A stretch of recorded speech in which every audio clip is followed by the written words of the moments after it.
아들이 편지 한 통을 보냈습니다. 그리고 첫 줄을 읽는 순간 손이 떨렸습니다.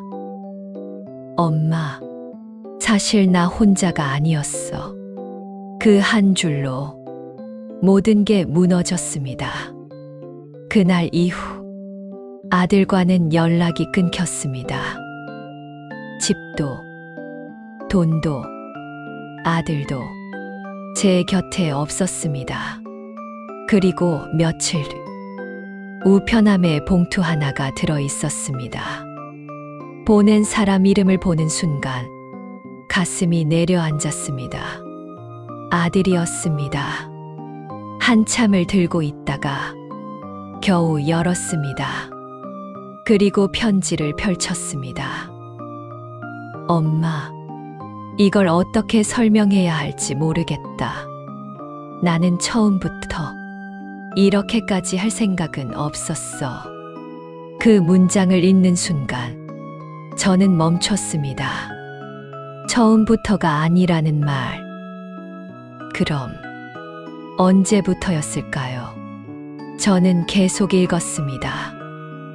처음엔 돈이 조금만 필요했어. 조금만. 그 단어가 너무 가벼웠습니다. 하지만 다음 문장을 읽고 손이 멈췄습니다. 친구가 사업을 한다고 했고 잠깐만 돌렸으면 된다고 했어. 그 순간 모든 게 연결됐습니다. 친구, 사업, 그리고 돈. 이게 시작이었습니다. 저는 계속 읽었습니다. 처음에는 정말 잠깐 쓸 생각이었어. 엄마 통장도, 인감도 곧 돌려놓을 생각이었어. 그 문장을 보는 순간 숨이 막혔습니다. 돌려놓을 생각이었다고요. 그런데 왜 집까지 팔았을까요? 저는 계속 읽었습니다. 그런데 일이 커졌어. 돈이 더 필요해졌고 이미 시작한 걸 멈출 수가 없었어. 그 문장을 보는 순간 확실해졌습니다. 이건 한 번이 아니었습니다. 점점 커진 일이었습니다. 통장, 인감, 집, 그리고 모든 것. 그때 또 한 줄이 눈에 들어왔습니다. 그 친구는 지금 연락이 안 돼. 그 순간 손에서 편지가 떨어질 뻔했습니다. 연락이 안 된다고요. 그럼 모든 걸 시작하게 만든 사람은 이미 사라진 상태였습니다.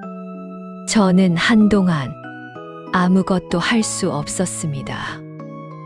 아들은 혼자가 아니었다고 합니다. 하지만 지금은 혼자 남아 있었습니다. 저는 계속 읽었습니다. 엄마한테 말하려고 했는데 무서워서 못했어. 그 문장을 보고 한참을 멈췄습니다. 무서웠다고요. 그럼 엄마 집을 파는 건 무섭지 않았을까요? 엄마를 집 밖에 세우는 건 무섭지 않았을까요? 저는 계속 읽었습니다. 엄마가 알면 나를 버릴까봐 무서웠어. 그 문장을 보는 순간 눈물이 났습니다. 버려질까봐 무서웠다고 합니다. 그런데 먼저 저를 버린 건 아들이었습니다. 저는 편지를 내려놓았습니다.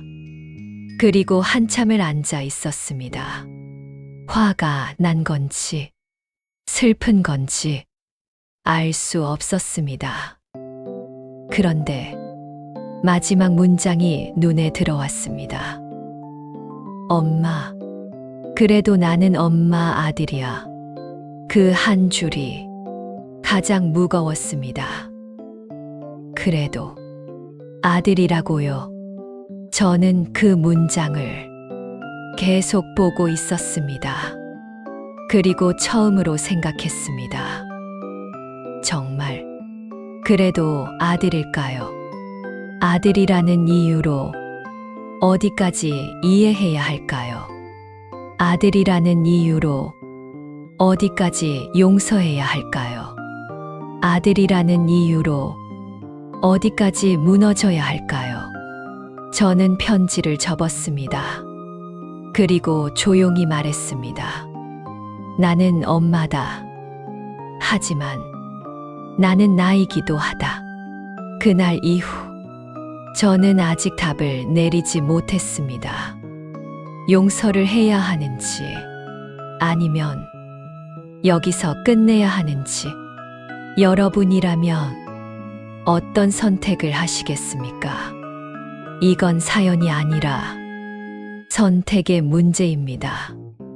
그리고 이 이야기는 여기서 끝이 아닙니다. 며칠 뒤 경찰서에서 전화가 왔습니다. 그 전화 한 통으로 모든 상황이 다시 뒤집힙니다.